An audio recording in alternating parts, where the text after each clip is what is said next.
Muito bem, galera, esta é a segunda aula sobre protozooses. Você que não assistiu a aula 1, tá aí o link para você assistir, beleza? Vou deixar na descrição também, ou você pode clicar nesse linkzinho que apareceu aí em cima. Bom, aqui nós vamos falar sobre as protozooses causadas pelos rizópoda, aqueles protozoários que se locomovem por pseudópodes, e aqueles que não têm estrutura de locomoção, o grupo apicomplexa, ou esporozoários. Então, nós vamos falar de uma série de doenças importantes aqui, inclusive que aparecem bastante nos vestibulares. Antes da gente começar, peço que você se inscreva no canal caso ainda não seja inscrito e deixe o seu like aí, que assim você me ajuda bastante, beleza? Sem mais demora, vamos lá! O primeiro grupo que nós vamos estudar é o grupo dos sarcodinos, né, os rizópoda, aqueles que se locomovem então por pseudópodes. Uma doença bem conhecida causada por um protozoário desse grupo é a amebíase. As amebas são bem conhecidas por conta até daquele trio ameba lá que tinha nas meninas superpoderosas, né, estavam sempre doentes. Então, este grupo é associado a doenças, né? Mas vamos lembrar que vários sarcodinos não causam doenças, têm vida livre, tá? Aqueles que causam doença, nós podemos trabalhar com alguns aí, mas o principal é a entamoeba histolítica, extremamente comum aí em alimentos, tá? Então a gente pode se contaminar facilmente via fecal oral. Ó, dá uma olhadinha no protozoário aí, né? Então a via fecal oral, água e alimentos contaminados. Lembra que como na primeira aula eu já falei de algumas protozooses que são transmitidas por essa via, boa parte dos protozoários transmitidos via fecal oral vão causar doenças no nosso sistema digestório, tá? Então, cólica, fezes com sangue, calafrio, dor, bastante dor abdominal, pode dar febre também, nem sempre está presente, né? Mas são essas as características mais comuns aí da amebíase. É claro que você não precisa saber com detalhe isso, pessoal, porque nenhum médico sabe, ele vai precisar de um exame para confirmar se é uma amebíase. Não dá simplesmente por esses sintomas aí ele afirmar que é uma amebíase, porque são sintomas muito gerais. Várias doenças causam esses sintomas aí. Muito bem. Como evitar? Da mesma forma que toda a doença transmitida via fecal oral. Saneamento básico, higiene pessoal e lavar bem os alimentos, tá? Não tem muito o que falar mais dessa doença aí, não. Agora, dessa aqui, tem muito o que falar, tá? Essa é a principal protozoose do Brasil, tá? É uma doença endêmica, ou seja, ela continua ocorrendo em algumas regiões do Brasil, principalmente na região amazônica, mas ela mata muita gente no mundo ainda, tá? A malária mata muita gente no mundo.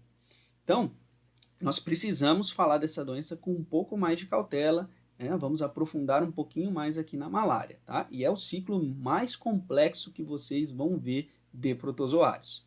Aí eu vou passar ele bem completinho aqui, mas ele é bem complexo, tá? Não precisa assustar. Muito bem. Existem vários plasmódiums que podem causar malária. Eu trouxe 3 principais aqui que ocorrem no Brasil. Tá? Esses ocorrem aqui no Brasil, mas existem muitos outros plasmódios que vão ocorrer na África, em outras regiões aí, que é o plasmódio malário, vivax e o falciparum. Depois nós vamos falar um pouquinho sobre a diferença entre eles. Tá aí um plasmódium, perceba que ele é um protozoário do grupo dos apicomplexa, né? Eles não têm estrutura locomotora, mas tem aqui uma estrutura, né? um conjunto de estruturas que facilitam a entrada dele nas células. Todos aqui desse grupo são parasitas, né? Essa microscopia óptica deles e uma microscopia eletrônica de varredura, você pode observá-lo dentro de uma célula, de transmissão, perdão, você pode observá-lo dentro de uma célula. Muito bem, a forma de transmissão também envolve um vetor, então é um ciclo heteroxênico, né? É um mosquito conhecido popularmente como mosquito prego, do gênero Anopheles. Tá? E esse é um anofelídeo, né? O Anopheles. Esse mosquito ele fica restrito, então, a regiões de floresta tropicais, por isso você não vai ter malária, pessoas adquirindo malária dentro de uma cidade. Você não tem Anopheles dentro de uma cidade, por isso que não tem transmissão urbana. Beleza? Bom, as características da malária, essas aqui vocês precisam saber, pessoal, porque elas têm tudo a ver com o ciclo dessa malária, então você vai entender bem por que dá essas coisas, né, que são coisas bem específicas aqui, às vezes não precisa nem de exame, a pessoa tem febre intermitente, anemia e icterícia, e foi para uma região endêmica de malária, é muito provavelmente que essa pessoa pegou malária. São sintomas muito específicos, essa febre intermitente, ou seja, de tempos em tempos se repetindo, né? É claro que a pessoa vai fazer exame, mas o médico vai praticamente ter certeza já que essa pessoa está com malária. Como evitar? Pessoal, como tem um vetor, é medidas de evitar o vetor e combatê-lo. Tá? Aqui só toma um cuidado, pessoal, porque não tem como você tacar veneno, por exemplo, no anófeles. Você não vai lá na floresta amazônica e tacar um monte de veneno para matar o anófeles. Não tem essa possibilidade. Né? Você ia matar muito mais coisas além dele. Então, quando a gente fala combate ao vetor, você mesmo matá-la, aquelas raquetinhas elétricas, enfim, é de alguma forma assim, mas específica, tá? Não é geral aí tacar um monte de veneno nas florestas. Então, essas são as regiões, né, onde a gente tem a malária como comum. Pode ver que na África é um problema muito sério, na Índia, inclusive a Índia é uma grande produtora, né, do famigerado aí, remédio hidroxicloroquina, porque a cloroquina é um remédio usado há décadas no combate à malária. Então é por isso que a Índia, inclusive, enviou muitos e muitos comprimidos aí para o Brasil e tal, né? É um remédio já muito usado no tratamento de malária e muito eficaz. Agora, lembra que eu falei que o ciclo da malária era um ciclo extremamente complexo? Dá uma olhada no tanto de forma que nós teremos aqui. O esporozoito é a forma que ele se encontra na glândula salivar pronto para sair no hospedeiro invertebrado, no mosquito prego. Trofozoito vai estar nos hepatócitos. Esquizonte é uma forma reprodutiva. Eu vou falar disso aí quando eu mostrar um ciclo para vocês. Merozoito vai estar no plasma sanguíneo e gametócito, pessoal, vai estar aí dentro das nossas hemácias, tá? E esse oocineto é a estrutura reprodutiva dentro do hospedeiro invertebrado. Então são muitas formas, eu não recomendo que você fique decorando cada detalhe dessas formas, a não ser que você já tenha um conhecimento muito amplo dentro da biologia e assim, você precisa daquele a mais, aquele algo a mais, tá? Mas se você está começando, se você está aprendendo agora essas questões de protozoários, não se preocupe com isso, pessoal, não se preocupe. É muito raro cair uma questão tão específica assim nos vestibulares. Ó, este é o ciclo, um ciclo bem complexo. Então vamos lá, eu vou explicar para vocês como é que acontece. O mosquito, então, inocula os esporozoítos durante a picada e esses esporozoítos vão entrar nas células hepáticas, ou seja, num hepatócito, numa célula do fígado. Essa é a primeira coisa que eu quero que você saiba. Então, de maneira geral, tem algumas coisas que são importantes vocês saberem. Em vez de decorar os nomes, é importante você saber isso que eu vou falar agora.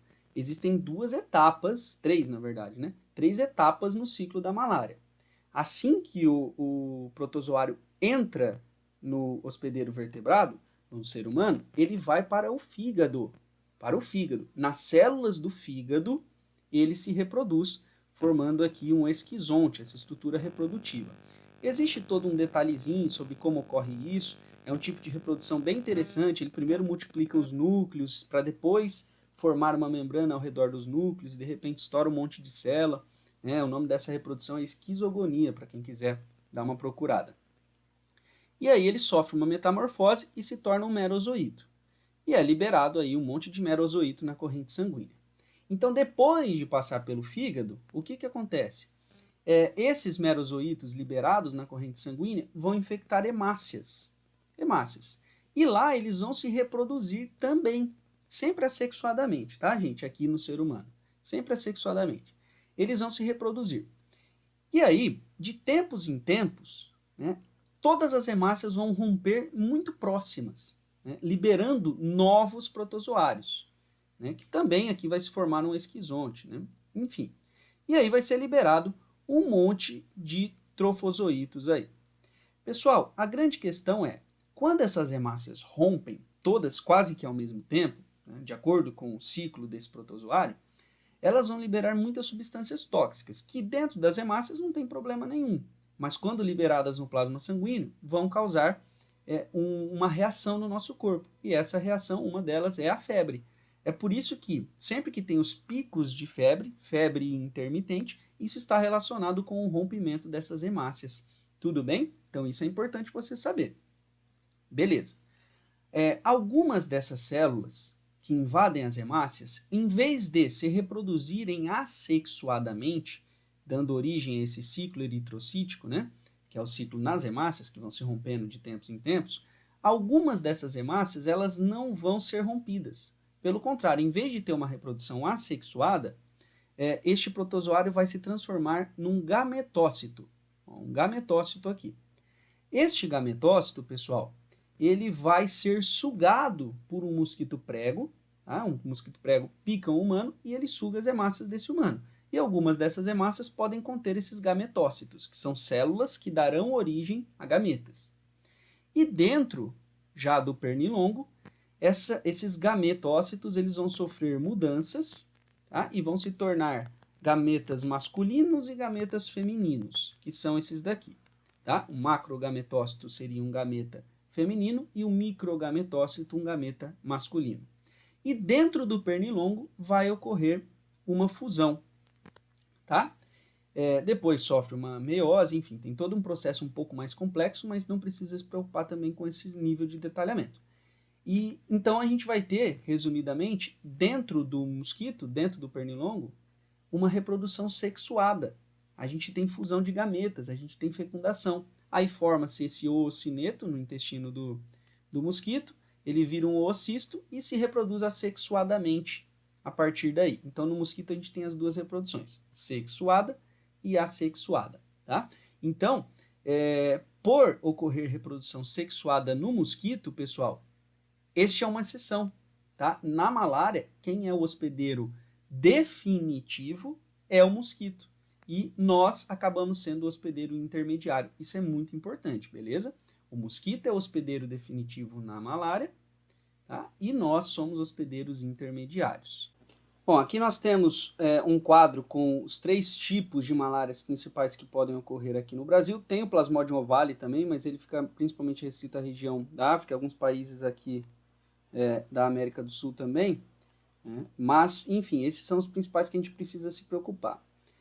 As febres, elas são divididas em terçã e quartã. O que isso significa? Isso está relacionado com o tempo que demora para que ocorra o rompimento das hemácias. Então, no caso das febres terçã, elas tendem a ocorrer de 48 em 48 horas. No caso da febre quartã, que é causada pelo Plasmodium malariae, elas tendem a ocorrer de 72 em 72 horas. Contudo, vale a pena destacar que o Plasmodium falciparum ele pode ter intervalos irregulares, que variam aí de 36 a 48 horas. Não necessariamente ele vai seguir exatamente esse padrão de 48 em 48 horas. Pessoal, ainda tem 2 termos que a gente precisa destacar, que é o benigno e o maligno. Né? A terçã, nós temos esses 2 tipos de febre. Normalmente, isso está relacionado ao fato de a maior letalidade ser aí relacionada ao Plasmodium falciparum. Por quê? Porque esse protozoário ele tem uma tendência de causar uma maior aglutinação das suas hemácias, né?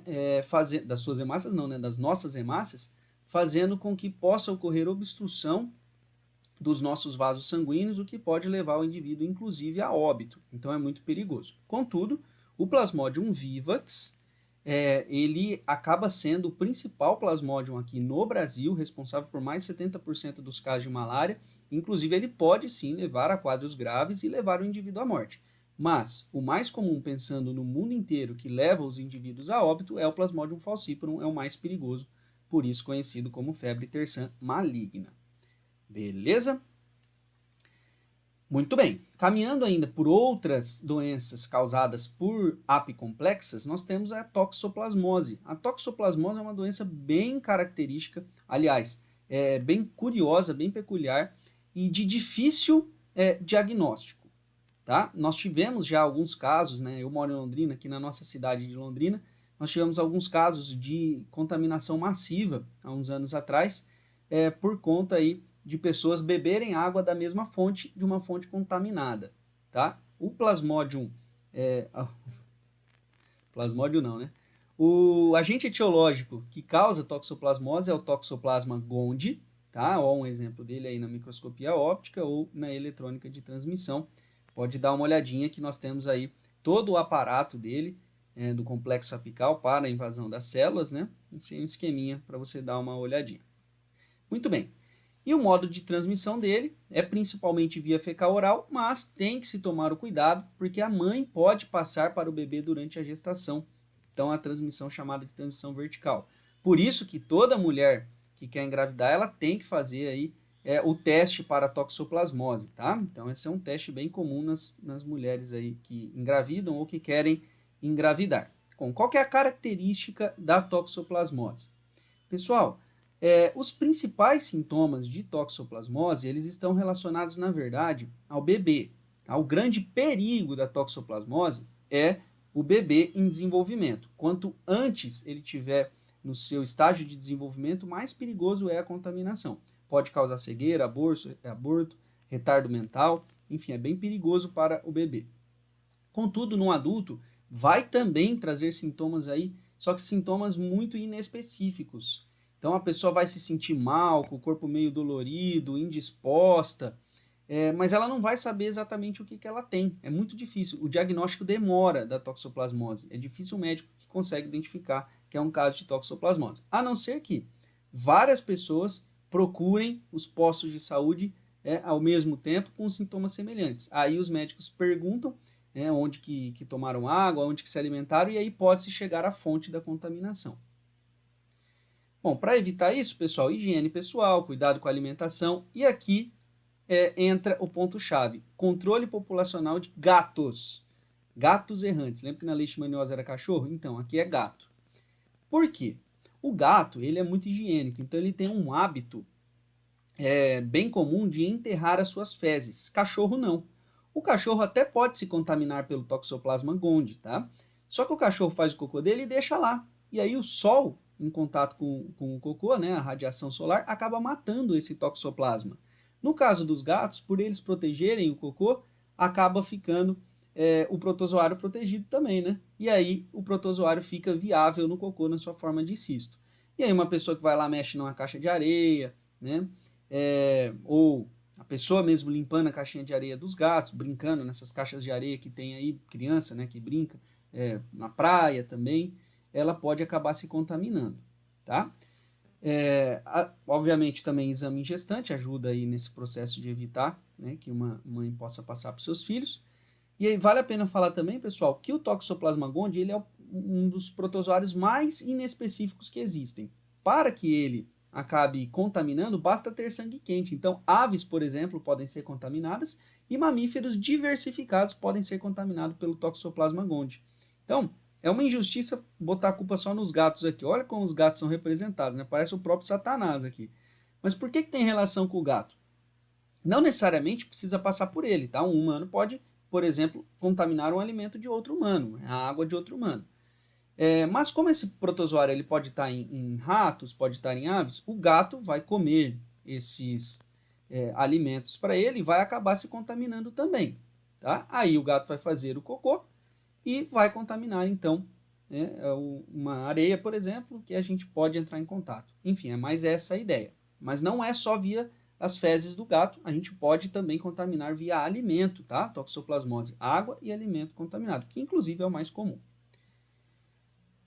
Muito bem, galera, essas são as doenças, essa foi a segunda aula de protozoose, espero que você tenha compreendido tudo, tem muita coisa específica aqui, mas se você ficou com alguma dúvida, deixa aí nos comentários que na medida do possível eu respondo, fechou? Valeu, muito obrigado por assistir mais uma aula aqui e até a próxima.